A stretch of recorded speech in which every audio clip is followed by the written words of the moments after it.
नमस्कार, कार्यक्रम सम्बोधि मार्गमा यहाँलाई हार्दिक स्वागत अनि न्यानो अभिवादन म मिङमा लामाको तर्फबाट।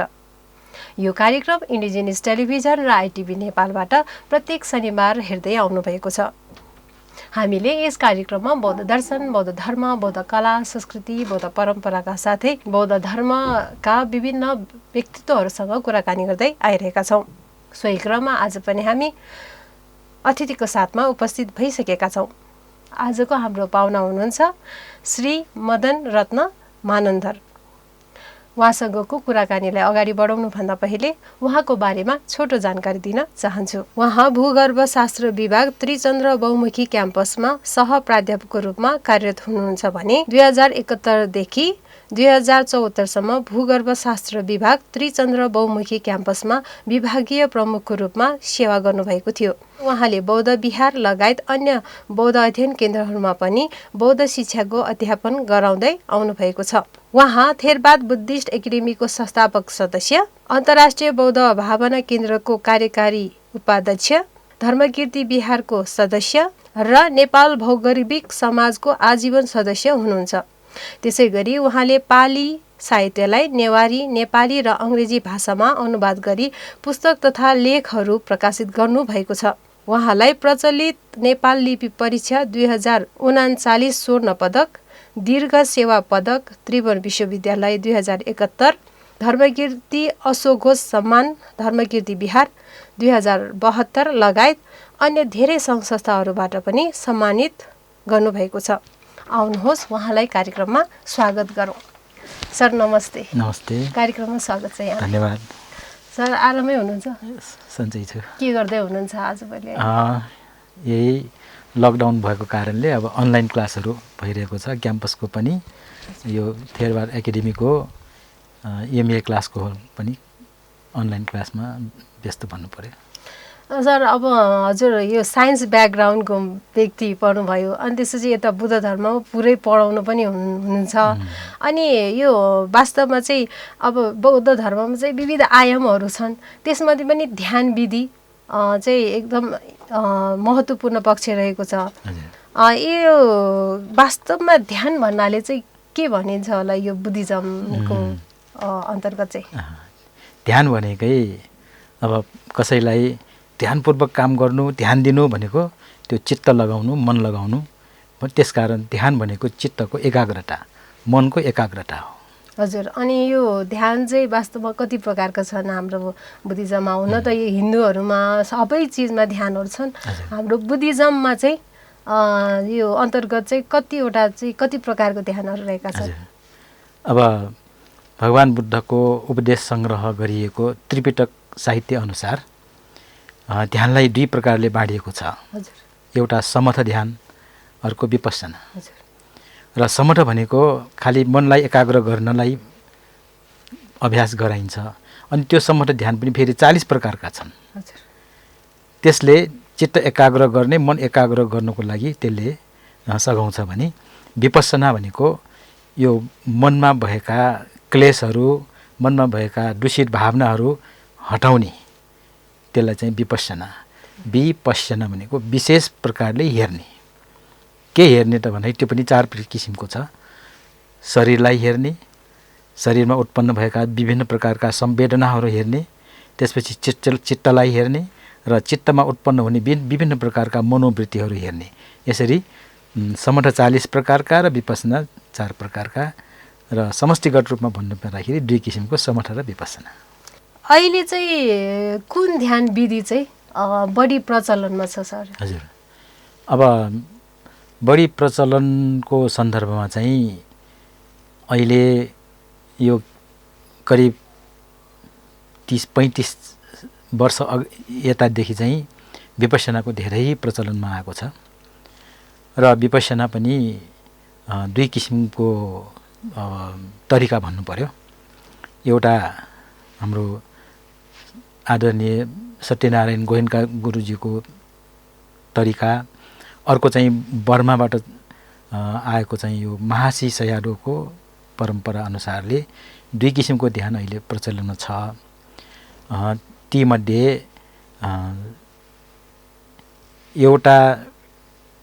एउटामा चाहिँ समठ ध्यान केही दिन गराएर त्यो भनेको आनापान हजुर श्वास प्रश्वासमा ध्यान दिने 3-3.5 दिनसम्म अभ्यास गराएर त्यसपछि विपश्यना सिकाइन्छ यो गोयनका गुरुजीको पद्धति अनुसार। तर महाशिष यादवको परम्परा अनुसार माने पद्धति अनुसार चाहिँ एकैचोटि विपश्यनाको चाहिँ अभ्यास गराइन्छ। अहिले प्रचलनमा रहेको र धेरैभन्दा धेरै मानिसहरूले सिक्ने ध्यान भनेको यो हो। र त्यसो भन्दैमा समर्थ ध्यान चाहिँ अभ्यास नगरेकै चाहिँ होइन, त्यो पनि आफ्नै किसिमबाट अभ्यास गर्नेहरू छन्। त्यो 40 प्रकारमध्ये कसैले आफूलाई सुट हुने आफूलाई अनुकूल हुने ध्यानहरू अभ्यास गर्नेहरू धेरै छन्। तर शिविरको रूपमा चाहिँ प्रचलनमा रहेको चाहिँ विपश्यना नै हो। हजुर सर, अब यो अन्य अघि भने जस्तै अन्य धर्महरूमा पनि ध्यान छन्, अब यो बुद्धिज्ममा पनि ध्यान छन्। ध्यान विधि र बुद्ध धर्म बीचको अनुसारको ध्यान विधिहरू चाहिँ कसरी गरिन्छ सर यो, होइन? अब फरक होला नि भन्न खोजेको। अरू धर्महरूमा पनि ध्यानका कुराहरू थुप्रै छन्। हजुर। र हामीले बुद्ध जीवनी पढ्दाखेरि बुद्धले पनि आफ्नै समयमा पनि विभिन्न प्रकारका ध्यानहरू सिक्नु भएको थियो। हजुर। र तिनीहरू प्राय यही समथ मात्रै हुन्थ्यो। र समथ ध्यानमा चाहिँ विशेष गरेर मन मात्रै एकाग्र गरेर त्यसपछि त्यो एकाग्र मनको कारणले विभिन्न प्रकारका अगाडिका जन्मका कुराहरू पछिका कुराहरू थाहा पाउने, अवतार लिन जाने आदि इत्यादि कुराहरूको त्यसमा चाहिँ त्यो शक्ति छ।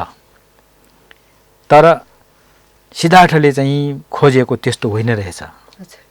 उहाँले चाहिँ के खोज्नु भयो त भन्दाखेरि मानिसहरू जन्मिन्छन्, बुढाबुढी हुन्छन्, बिरामी हुन्छन्, मर्नुपर्छ, यो मर्न नपर्ने, यो जन्म नै नहुने चाहिँ केही उपाय छ कि भनेर उहाँले चाहिँ अन्वेषण गर्नुभयो। त्यो अन्वेषणको क्रममा चाहिँ उहाँले यो समर्थ ध्यानको चाहिँ अभ्यास गर्नुभयो। त्यति बेलाका प्रचलित यो ध्यान गुरुहरू आलार कालाम उडकराम पुत्रहरू, उहाँहरूसँग चाहिँ यो 7औं ध्यान 8औं ध्यानसम्म पनि अभ्यास गर्नुभयो। त्यहाँसम्म पुग्नु पनि भयो, महसुस पनि गर्नुभयो। तर उहाँको मनले चाहिँ मानेन, चित्त बुझेन। आफ्नो मनभित्र हेर्नुहुन्छ, अझै पनि अनुशय मसिना क्लेशहरू बाँकी छन्। भन्नुको अर्थ त्यो समर्थ ध्यानले त्यो मसिनो क्लेशलाई चाहिँ हटाउन सकेको रहेनछ। त्यसपछि आफैले अभ्यास गरेर उहाँले चाहिँ ती गुरुहरूसँग चाहिँ बिदाबारी भएर आफैले स्वप्रयास, आफ्नै प्रयासले, आफ्नै पुरुषार्थले, आफ्नै मेहनतले यो विपश्यना ज्ञान चाहिँ उहाँले प्राप्त गर्नुभयो। र आफ्नो मनको त्यो जुन सूक्ष्म क्लेशहरू, एकदम सुसुप्त क्लेशहरूलाई पनि उहाँले चाहिँ हटाइसक्नु भएपछि बल्ल उहाँ बुद्ध हुनुभएको हो नि। त्यसकारण यो ध्यानको अभ्यास बुद्धको समयभन्दा अगाडिदेखि नै त्यो प्रचलित छन्। धेरै ध्यानहरू छन्, अहिले पनि संसारमा विभिन्न ध्यानहरू छन्। तर विपश्यना ध्यान चाहिँ बुद्ध उत्पन्न भएपछि मात्रै संसारमा प्रादुर्भाव भयो। सर, अनि यो विपश्यना ध्यान चाहिँ मतलब ध्यान विधि चाहिँ कसरी सिक्ने, होइन? हजुर। कति दिन लाग्छ, कस्तो होला यो? अब विपश्यना ध्यान विधि सिक्ने भनेको त यदि साँच्चै विपश्यना गर्ने हो भने हामीले जीवनभर नै गर्नुपर्छ त्यो। हजुर। तर त्यो जीवनभर गर्नको लागि तरिका त चाहियो। हजुरले भन्नुभयो जस्तै यो विधि सिक्नलाई न्यूनतम रूपमा पनि 10 दिनको एउटा शिविर चाहिँ लिनु आवश्यक छ। त्यो 10 दिनको शिविरमा यो विपश्यना कसरी गरिन्छ, कसरी सुरु गर्नुपर्छ, कसरी गरिन्छ, त्यसपछि त्यसलाई कसरी वृद्धि गर्दै लाने हो। अब चित्त एकाग्र मात्रै गरेर हुँदैन, आफ्नो शरीरमा हेर्नु पर्यो। शरीरमा भएका वेदनाहरूलाई हेर्ने, चित्तको स्थितिलाई हेर्ने, चित्तमा उत्पन्न हुने चित्तवृत्तिलाई हेर्ने, यसरी बिस्तारै त्यो क्रमिक रूपमा सिकिँदै जानुपर्ने भएको कारणले 10 दिनको त्यो कोर्समा चाहिँ यो बिस्तारै सिकाइन्छ। तसर्थ यो विपश्यनाको विधि सिक्नको लागि न्यूनतम 10 दिनको कोर्स एउटा चाहिँ लिनुभयो भने अगाडि कसरी जाने त मैले अघि भने दिनदिनै गर्नुपर्ने अभ्यास हो। अब त्यो अभ्यास गर्ने तरिका जानिएन भने त ध्यान मात्रै गरेर केही उपलब्धि हुँदैन। त्यसकारण उपलब्धिमूलक गर्नको लागि त्यो 10 दिनको ध्यानको एउटा चाहिँ कोर्स लियो भने त्यो तरिका राम्रोसँग सिकिन्छ। अझ त्यो 10 दिनले पनि सिक्न सकेन भने अर्को 10 दिन थप्न सकिन्छ। यसरी गर्दा गर्दा मानिसहरू 3 महिनाको ध्यान पनि बस्छन्, 90 दिनको है, 10 दिन 20 दिन 30 दिन गरेर 90 दिनकोसम्म पनि बस्छन्। र त्यति गरेर आफूले त्यो ध्यान गर्ने तरिका मैले राम्रो सिकेँ भन्ने कुरा यकिन भइसकेपछि अब तपाईँले जहिले पनि जिन्दगीभर त्यो गर्न सकिन्छ। त्यो गर्नुको महत्त्व के छ त भन्दाखेरि मैले अघि पनि निवेदन गरेँ, आफ्नो मनमा उत्पन्न हुने जति पनि लोभ, द्वेष, मोह, मान, दृष्टि, कन्जुसीपना आदि इत्यादि सबै हटाउनको लागि त्यसले मद्दत गर्छ। र त्यो सबै हटाइसकेपछि बल्ल स्थायी शान्तिको चाहिँ अनुभव हुन्छ। र त्यसैलाई भगवान् बुद्धले निर्वाण भनेर नाम दिनुभएको छ। यदि निर्वाणको चाहना गर्ने हो भने विपश्यना ध्यान एउटै मात्रै उपाय छ। भगवान् बुद्धले महासतिपट्ठान सूत्रमा त्यही भन्नुभएको छ, एकायनो अयम भिक्खवे मग्गो, एउटै मात्रै बाटो छ। अब यसो भन्दाखेरि यो त बौद्धहरूलाई मात्रै भनियो जस्तो भान हुनसक्छ, तर त्यस्तो होइन। धर्ममा यो बौद्ध, यो हिन्दू, यो जैन, यो इसाई, यो मुस्लिम भनेर त्यसरी धर्मलाई चाहिँ सम्प्रदायमा चाहिँ बाँड्नु ठिक छैन। किन भन्दाखेरि धर्म भनेको संसारमा एउटै हो, त्यो भनेको सत्य हो। त्यो सत्य जुनसुकै सम्प्रदायको लागि पनि त्यही सत्य हो। अब दिन हुने रात हुने त्यो प्रकृतिको जुन नियम हो, त्यो बौद्धलाई अर्को दिन, हिन्दूलाई अर्को दिन भन्ने त हुँदैन। अब मानिसमा रिस उठ्छ, बौद्ध रिस, हिन्दू रिस भन्ने त हुँदैन होला होइन। त्यसकारण त्यो प्रकृतिको जुन नियम हो, जुन विधान हो, त्यो बुझ्ने भनेकै विपश्यनाले चाहिँ सिकाउँछ। र त्यो सिक्नको लागि 10 दिनको कोर्स गऱ्यो भने धेरै सजिलो हुन्छ।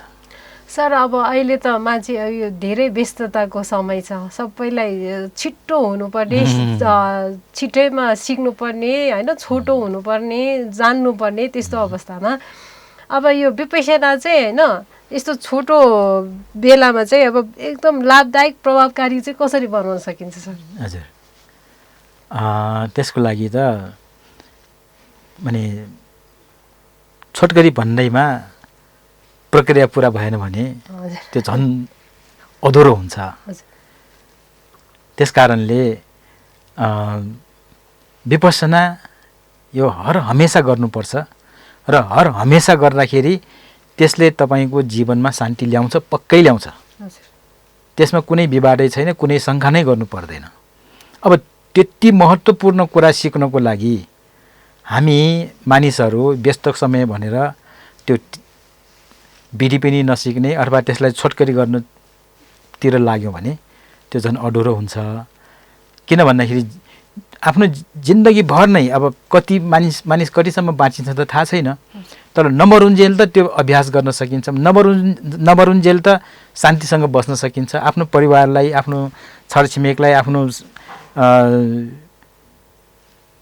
नाटागोटालाई, साथीभाइलाई त शान्तिसँग बाँच्न सिकाउन सकिन्छ नि। अब त्यति महत्त्वपूर्ण कुरालाई चाहिँ न्यूनीकरण गरेर त्यसलाई चाहिँ कम मात्रै महत्त्व दिएर अब यो कमाउनेतिर, आफ्नो व्यस्ततातिर मात्रै लाग्दाखेरि सायद मनुष्य जीवनको ठुलो उपलब्धि चाहिँ गुमेको हुनसक्छ। त्यसकारण छोटकरी भन्दा पनि कसरी गर्ने त्यो टेक्निक राम्ररी सिक्नु पर्यो। त्यसले नै उपाय बताउँछ अगाडि।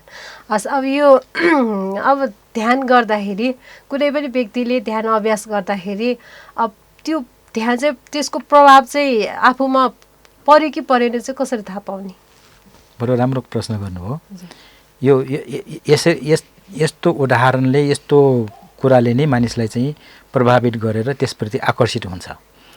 अब त्यो ध्यान बसेको मानिसलाई त्यसको प्रभाव पर्यो कि परेन राम्रोसँग अनुभव गर्न सकिन्छ, छुटिन्छ, देखिन्छ। उदाहरणको लागि ध्यान बसेको मानिस र ध्यान नबसेको मानिसको यो व्यवहारमा फरक पाउनुहुन्छ तपाईँले। ध्यान बसिसकेको मानिस हटपटी रिसाउँदैन। ध्यान बसिसकेको मानिसले प्राय अरूप्रति करुणा राख्छन्, मैत्री राख्छन्, सद्भावको वातावरण त्यहाँ हुन्छ। झगडाको वातावरण धेरै नै न्यून भएको हामी पाउँछौँ। जबकि ध्यान नबसेको मानिसले त्यो सबै कुराको चाहिँ महत्त्व नबुझ्दाखेरि रिस उठ्दाखेरि पनि भरङ्ग रिस उठिहाल्छ। कसैलाई गाली गर्नु पर्यो भने पनि यताउति हेर्दैन। अनि धेरै नै रिस उठ्यो भने हात चलाएर उसलाई चाहिँ पिटपाट पनि पार्न सक्छ र हुँदा हत्या हिंसा पनि हुन सक्छ। तर ध्यान गर्ने व्यक्तिले चाहिँ त्यस्तो अवस्थालाई बडो नियन्त्रण गरेको हुन्छ। त्यसमा चाहिँ नियन्त्रण मात्रै होइन, त्यसबाट ऊ विमुख नै हुन्छ, त्यसतिर लाग्दैन। त्यसकारण त्यो व्यवहारले पनि थाहा हुन्छ कि यो ध्यान गर्ने व्यक्ति, यो ध्यान नगर्ने व्यक्ति। सर, अब हामी कार्यक्रमको चाहिँ अलि लगभग अन्त्यतिर आइसकेको अवस्थामा अब हजुर साइन्स ब्याकग्राउन्डको हुनुहुन्छ। अब यहाँ बुद्ध धर्मलाई चाहिँ कतिले साइन्टिफिक धर्म हो भनेर पनि भनिन्छ। अब यो खास चाहिँ के हो वास्तवमा हजुरको? हजुर, यो पनि बडो राम्रो प्रश्न गर्नुभयो। अहिले जल्दो बल्दो विषय पनि हो। बुद्धको शिक्षालाई विज्ञानसँग नजिक भएको शिक्षा भनेर चाहिँ विभिन्न प्रकारका साइन्टिस्टहरू, वैज्ञानिकहरूले पनि भन्ने गरेको पाइन्छ। तर म भन्छु बुद्धको शिक्षा विज्ञानसँग नजिक होइन। बुद्धको शिक्षा वैज्ञानिक होइन कि विज्ञानले चाहिँ बुद्धको शिक्षा अँगालेको छ। कसरी भन्नुहुन्छ त भन्दाखेरि, जस्तो विज्ञानले कुनै पनि कुरालाई बिना प्रमाण, बिना त्यसको चाहिँ ठोस प्रमाण चाहिँ स्वीकार्दैन विज्ञानले। त्यो विज्ञानको विकास भएको कति भयो र? बढी भयो, 200-400 वर्ष भयो। तर बुद्धको शिक्षा त 2600 वर्ष अगाडिदेखि नै आएको। र बुद्धले पनि त्यही भन्नुहुन्छ, मैले भनेकै भरमा पनि तिमीले विश्वास नगर, तिमी आफैले विचार गर, आफैले परीक्षण गर, र त्यो परीक्षण गरेर सही निस्क्यो भने बल्ल स्वीकार गर भनेपछि 2600 वर्ष अगाडि भनेको चाहिँ त्यो बुद्धको शिक्षा। अहिले साइन्सले पनि त्यही भनेपछि अब साइन्स नजिक भयो कि बुद्ध शिक्षा नजिक भयो? म त भन्छु विज्ञानले बुद्धको शिक्षालाई धेरै अँगालेर चाहिँ अगाडि बढिराखेको जस्तो लाग्छ। सर, अब हजुरको लास्टमा अन्त्यमा हजुरलाई मनमा लागेको केही कुराहरू छ भने हाम्रो टिभी मार्फत भन्नु। हजुर, धन्यवाद। अब यो जुन इन्डिजिनियस टेलिभिजनले यो जुन सम्बोधि मार्ग कार्यक्रम सञ्चालन गरेर धर्मका विविध पक्षहरू र विशेष गरेर बुद्ध धर्ममा पनि विभिन्न यानहरूको चाहिँ यहाँ प्रचलित छन्, ती सबैलाई समन्वय गर्ने किसिमबाट, ती सबैको चाहिँ शिक्षालाई प्रचार गर्ने किसिमबाट जुन अगाडि आइराख्नु भएको छ, धेरै प्रशंसनीय कार्य मान्नुपर्छ। र यही कार्यक्रममा मलाई पनि निम्त्याएर केही कुराहरू राख्ने मौका दिनुभएकोमा यहाँलाई धेरै धेरै धन्यवाद छ। र बुद्धको शिक्षालाई यो मात्र पढ्ने, मात्र सुन्ने मात्रै नगरिकन व्यवहारमा हामीले उतार्यौँ भने त्यसको प्रत्यक्ष फल आफै भोग्न पाइन्छ, आफै अनुभव गर्न पाइन्छ। त्यो धर्मको कुरा हो, त्यो मरिसकेपछि पाउने, मरिसकेपछि स्वर्ग जाने, त्यस्तो होइन। अहिलेको तत्कालै आज गरेको भोलि पनि होइन, अहिले गरे अहिले नै तपाईँले चाहिँ फल प्राप्त गर्नुहुन्छ। त्यस कारणले बुद्धको शिक्षा बडो महत्त्वपूर्ण छ, बडो लाभदायक छ, बडो व्यावहारिक छ। 2600 वर्ष अगाडिको कुराहरू पनि अहिलेको सन्दर्भमा पनि कति पनि त्यो चाहिँ आउटडेटेड भएको छैन। त्यसकारण यस्तो महत्त्वपूर्ण कुरा दिइराख्नु भएको कारणले यहाँहरूलाई बधाई पनि दिन चाहन्छु। हस्, कार्यक्रममा आउनुभयो, अमूल्य समय पनि दिनुभयो, त्यसको लागि धेरै धेरै धन्यवाद। धन्यवाद।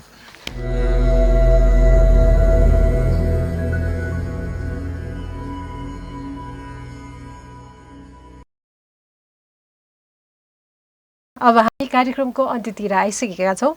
अहिले हामी कुराकानी गर्दैथ्यौँ श्री मदन रत्न मानन्दज्यूसँग।